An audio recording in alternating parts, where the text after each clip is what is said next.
Clear? The fall of monarchy in February 1917 and the events of October are normally called Russian Revolution. Understood?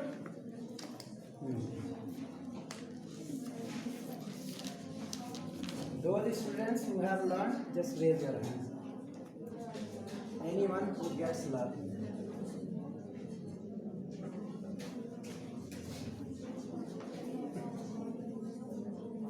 Word by word you have to tell.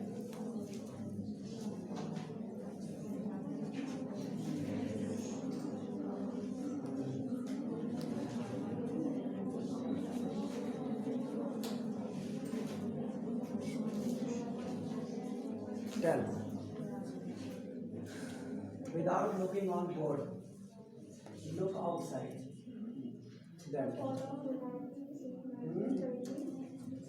of monarchy in February 1917 and the events of October are normally called Russian Revolution. Good. Sit down.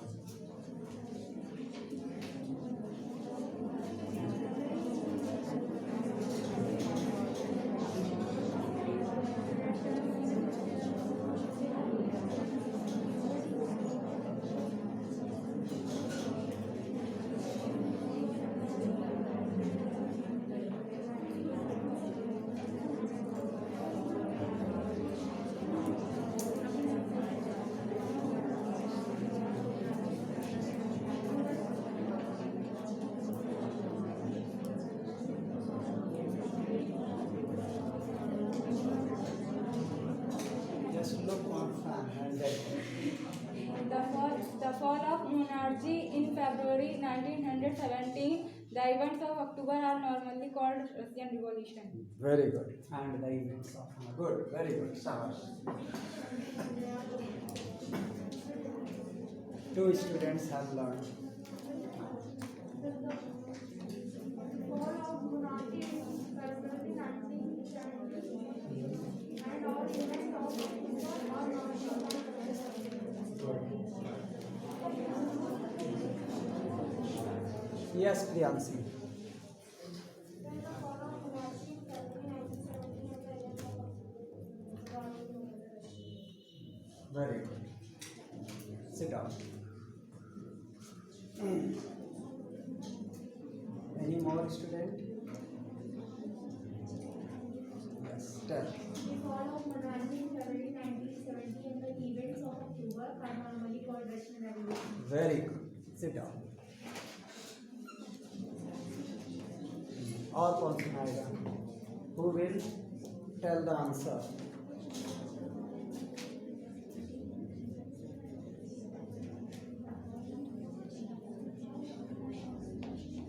Verma जी खड़े हो जाइए. Get up. Tell answer. The fall of monarchy from 1970 and the October Revolution is called Russian Revolution. October revolution कहाँ में है? अब देख के बोलो. Events. Again क्या? The fall of monarchy from 1970 and the events of October are called Russian Revolution. Good. Normally called October. Sit down. The fall of monarchy February 1917 and the events of October are normally called Russian Revolution. अब अगर RSY sir पूछे नहीं बताओगे तो बहुत मारूंगा. बताओ. बढ़ जाओ. Next. The fall of monarchy in February 1977 and the events of 1917 हाँ. and the events of October is known as Russian Revolution. Good. Good. और वो नाम लेके बुलाएंगे, जिसको नहीं आता उसी से पूछेंगे. इसलिए लर्न कर लो, कम से कम एक चीज़ तो याद कर लो इस लेसन का.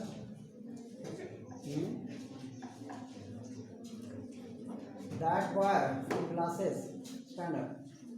Back. हाँ. The fall of monarchy in February 1970 and the events of October normally are called Russian Revolution. Good. Sit down. You tell.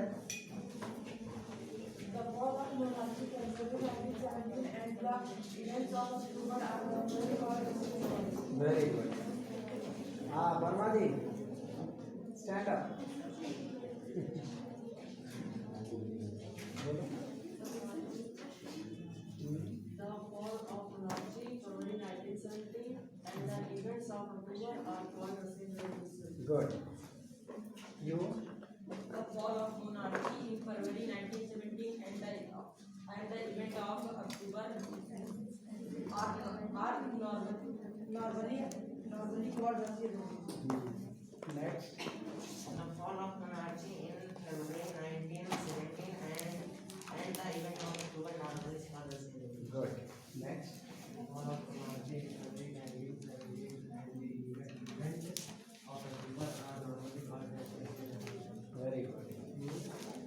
The fall of monarchy in February 1917 and all the events that happened in October are normally called Russian Revolution. Very good. You? The fall of monarchy in February 1917 and the event of October are normally called Russian Revolution. Yes. Mano, once again, Manas. So the fall of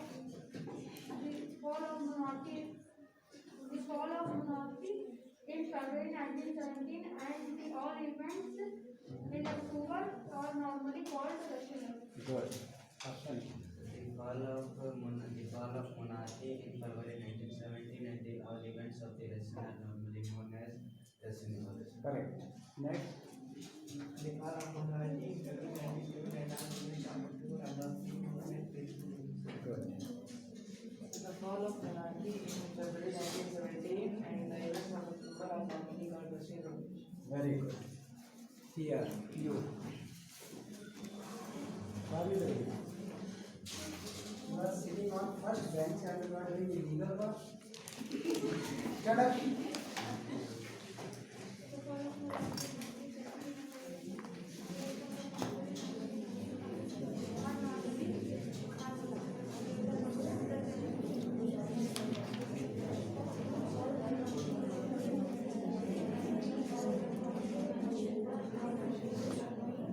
Good.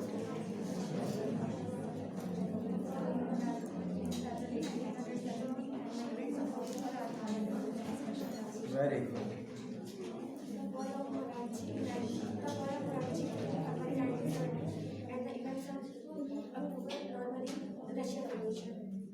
Good. Normally called as The fall of monarchy in February 1917 and the event of October are normally called Russian Revolution. good.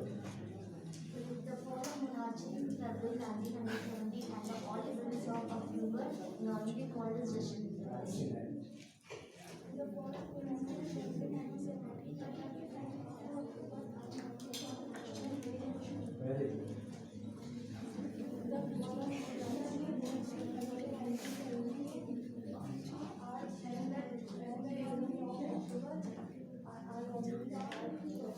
Good.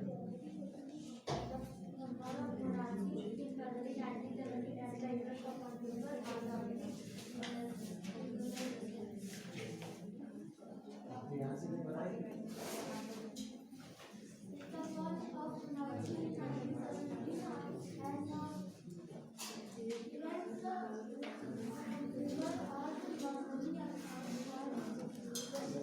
Very good. You can. The fall of monarchy in February 1917 and the events of October is normally called Russian Revolution. Very good. The fall of monarchy in February 1917 and the event of October are normally called Russian Revolution. Good.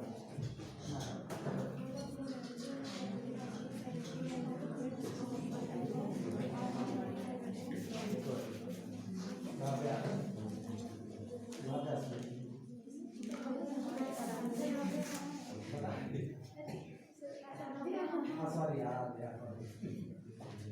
The fall of monarchy in February 1917 and the events that took place in October are called Russian Revolution. Good.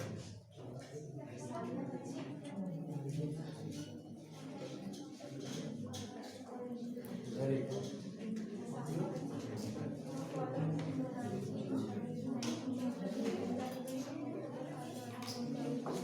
Okay. Yes. The fall of monarchy in February 1917 and the events of October are normally called Russian Revolution. Very good. So this was the definition of Russian Revolution. Anybody ask, you should have answer on tips. Understood? and along with this, economy and society. Okay, in this chapter, economy and society of Russia. So what will you say? That 81% of Russians were peasant. Understand?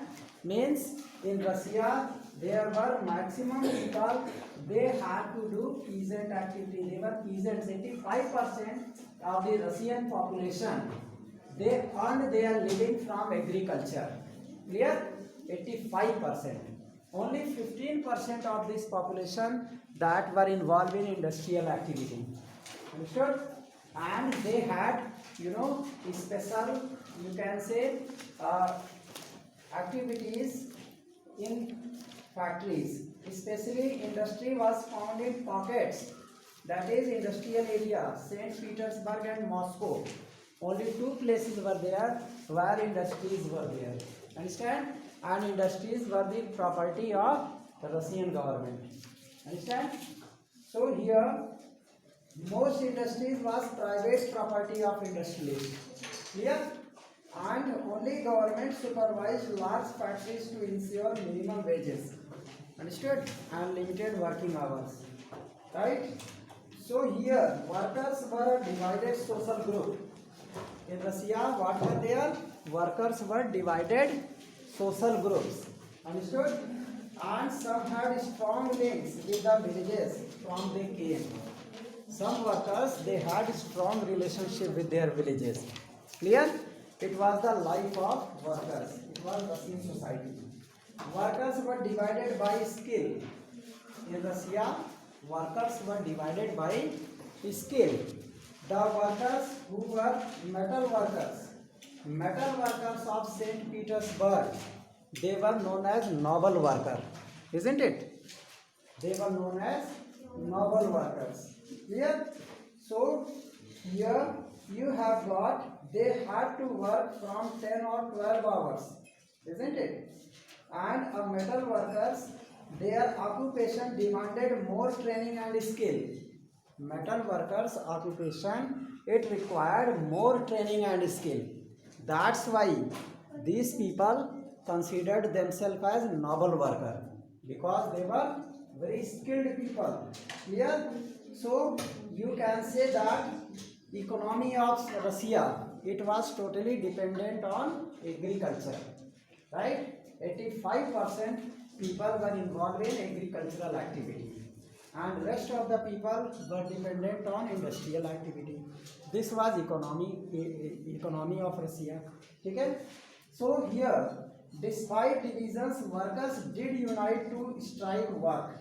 Whenever there was strike of workers, then they had, always unity. Clear? Never shows division.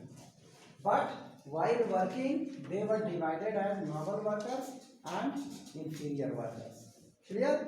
So here in the countryside, peasants cultivated most of the land, isn't it? In village area, people used to cultivate their land, but the nobility, the crown and the Orthodox Church owned large properties because they were nobles.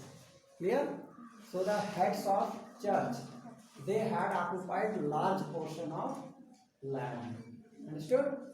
So here peasants, they were not like French peasant. Understand? And they wanted that nobility should be respected. But in France, nobility were respected. But in Russia, nobles were not respected by peasant because they were of different type. These people were of different types. Clear? So you can say that unlike France, when French Revolution took place, peasants in France, they respected their nobles, but in Russia, they never respected their nobles. Understand? They wanted the land of nobility by any manner, any means. Understand? Whether they had to fight with them, whether they had to request with them. Understood? So in this way, Russia, socialism took place and all political parties were illegal before 1914. Okay?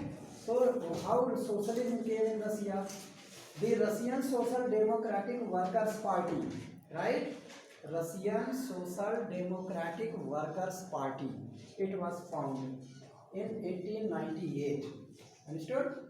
And by socialists who respected Marx's idea. Karl Marx. What was the Karl Marx idea? If anybody asks what is Karl Marx idea, what will you tell? Karl Marx idea was that the capitalists, understand, they exploit workers. However, the most part of the profit is earned by worker, but they get a small share of profit. Understand? So Karl Marx told this is injustice for workers. Understand? He told that this is injustice for workers. Workers are not properly paid. Their working hours are long. Their working conditions are poor. However, they are producing large portion of profit.